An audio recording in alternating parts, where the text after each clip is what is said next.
Hello everyone. आज की इस वीडियो में हम क्लास 10th की चैप्टर 1 का इंट्रोडक्शन करेंगे। चलिए वीडियो स्टार्ट करते हैं। तो चैप्टर 1 है जो हमारे पास में वो है रियल नंबर्स।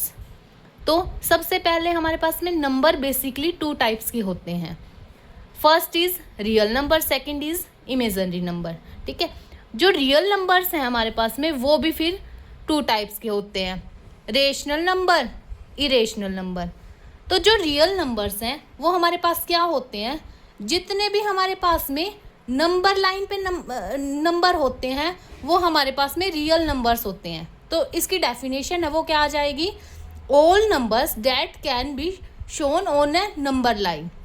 ठीक है, जैसे कि -5 रियल लाइन पे आता है, वो भी रियल नंबर हो गया। 0, 1/2, √2, 3.14, ये जितने भी नंबर रियल लाइन पे एग्जिस्ट करेंगे वो सारे क्या हो जाएंगे, रियल नंबर्स हो जाएंगे। अब हमारे पास में सेकंड क्या आता है, कौन सा पार्ट है नंबर का, इमेजिनरी नंबर। ठीक है, ये क्या होते हैं, जो रियल लाइन पे एग्जिस्ट ना करे, जो रियल ना हो। ठीक है, जैसे कि हम एग्जाम्पल से समझते हैं कि सोल्व x² + 1 = 0। तो देखो x² + 1 = 0 है, तो अब इस +1 को हम उधर ले जाएंगे तो क्या हो जाएगा, -1 का हो जाएगा। ठीक है, अब जब हम स्क्वायर हटाते हैं तो हमारे पास में क्या लग जाता है, अंडर द रूट लग जाता है। तो ये जो √-1 है ये क्या हो जाएगा, इमेजिनरी नंबर। तो हम इसको किससे डिनोट कर सकते हैं, आयोटा से इसको डिनोट करते हैं। अब हम जानेंगे कि जो रियल नंबर है उसके भी 2 पार्ट्स थे, रेशनल नंबर और इरेशनल नंबर। तो हमारे पास में रेशनल नंबर क्या होते हैं और इरेशनल नंबर क्या होते हैं।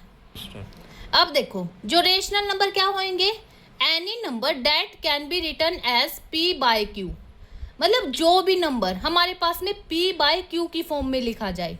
और जो q है हमारे पास में यानी डिनोमिनेटर, ये क्या होता है, न्यूमिनेटर, ये क्या होता है, डिनोमिनेटर। तो जो भी हमारे पास में डिनोमिनेटर है वो 0 नहीं होना चाहिए यहाँ। ठीक है, एंड जो HCF है P और Q का यानी न्यूमिनेटर और डिनोमिनेटर का, वो कितना होना चाहिए, 1 होना चाहिए।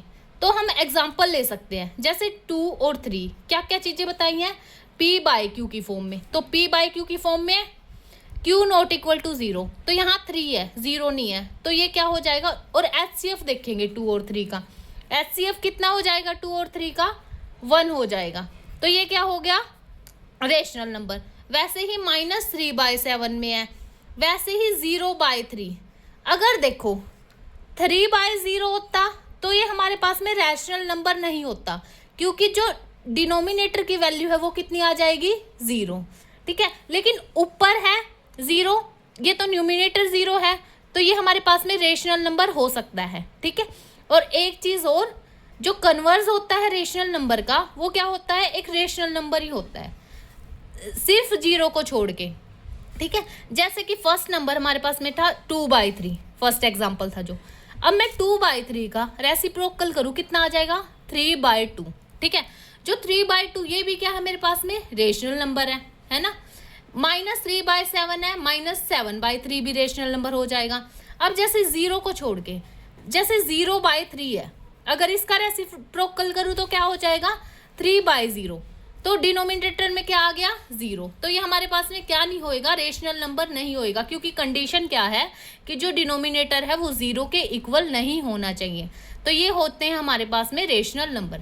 अब देखो, अब आते हैं हमारे पास में सेकंड पार्ट, किसका, रियल नंबर का सेकंड पार्ट। एक तो था रेशनल नंबर, दूसरा हो जाएगा इरेशनल नंबर। इरेशनल नंबर क्या हो जाएगा, can not be written as p/q, जो p/q की फॉर्म में ना लिखा जाए और रिपीट भी ना हो और नॉन टर्मिनेटिंग हो। ठीक है, जैसे कि अब देखो हम जानते हैं जो पाई होती है उसको हम बोलते हैं 22/7। ठीक है, तो 22/7 है वो क्या होएगा हमारे पास में, रेशनल नंबर होता है। क्यों, क्योंकि ये p/q की फॉर्म में है, इनका जो HCF है वो भी 1 के इक्वल है, और जो 7 नीचे भी क्या है, डिनोमिनेटर में 0 नहीं है, 7 है ना। तो ये क्या हो जाएगा, एक रेशनल नंबर हो जाएगा। लेकिन अगर इसको पाई के रूप में लेंगे ना तो हमारे पास में ये क्या हो जाएगा, इरेशनल नंबर, क्योंकि पाई की एक और वैल्यूज मानते हैं हम, वो है 3.14, ठीक है। तो इसलिए ये क्या हो जाएगा, इरेशनल नंबर हो जाएगा। अब जो एक चीज देखो, अगर कोई भी प्राइम नंबर है, प्राइम नंबर कौन से होते हैं, जो कि मैं आगे आपको करवाऊंगी, लेकिन वैसे बताऊं तो जैसे 2 है वो प्राइम नंबर है, 3 है वो प्राइम नंबर है, ठीक है, एटसेट्रा, ठीक है। अगर इनका अंडर द रूट आ गया ना, जैसे √2, √3, ठीक है, तो ये सारे क्या हो जाएंगे, ये सारे हमारे पास में इरेशनल नंबर होंगे, ठीक है। अब हम जानेंगे कि जो कंपोजिट नंबर है और प्राइम नंबर है ये क्या होते हैं, जिसकी हमें पीछे बात करी थी। तो हमारे पास में जो कंपोजिट नंबर है और प्राइम नंबर क्या होते हैं, देखो जो कंपोजिट नंबर होगा वो more than 2 factors. Composite number के क्या होंगे, 2 से ज़्यादा फैक्टर्स होंगे। फैक्टर्स का मतलब जैसे 15 है, 15 का एलसीएम लेंगे। एलसीएम कैसे लेते हैं, जैसे सबसे स्मॉल नंबर जिससे ये फुल डिवाइड हो जाए, ठीक है, पूरा डिवाइड हो जाए। जैसे कि 2 से नहीं होएगा, 3 से होएगा, 3 5 ज़ा 15, ठीक है, फिर 5 से जाएगा, फिर 1 से जाएगा। तो इसके कितने फैक्टर हो गए, 15 के एक हो गया 3, एक हो गया 5, एक हो गया 1, तो इसके 2 से ज़्यादा फैक्टर आ गए ना। वैसे ही 12 का एग्जाम्पल ले सकते हैं। 12 का क्या हो जाएगा, 2 से डिवाइड हो जाएगा 6, फिर 2 से जाएगा 3, फिर 3, फिर 1, ठीक है। तो इसके कितने फैक्टर्स हो गए 12 के 2, 2, 3 और 1, 2 से ज़्यादा हो गए, तो ये क्या हो जाएगा हमारे पास में, कंपोजिट नंबर हो जाएगा, ठीक है।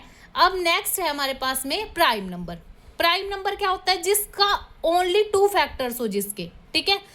एक तो वो खुद ही नंबर होएगा और दूसरा क्या हो जाएगा, 1 होएगा जिसका फैक्टर। जैसे एग्जांपल लेते हैं हम 2, अगर मैं 2 का एलसीएम करूं तो 2, 1, ठीक है, तो 2 के कितने फैक्टर हुए, 2 ही हुए, एक तो खुद ही 2 है ना, एक 1 हुआ इसका, तो ये क्या हो जाएगा, प्राइम नंबर हो जाएंगे, ठीक है। एग्जांपल एक और ले लेते हैं 5, तो 5 क्या है हमारे पास में, कंपोजिट नंबर है कि प्राइम नंबर, तो हमारे पास में 5 प्राइम नंबर है। क्यों, क्योंकि देखो 5 से ही जाएगा ये फुल डिवाइड, तो 5 1, तो क्या हो जाएगा, 5 के कितने फैक्टर होंगे, एक तो इटसेल्फ खुद ही होएगा, एक 1, तो इसमें क्या बता रखा है, एक तो खुद ही होना चाहिए वो नंबर और एक 1 होना चाहिए, तो वो क्या हो जाएंगे मेरे पास में, प्राइम नंबर हो जाएंगे।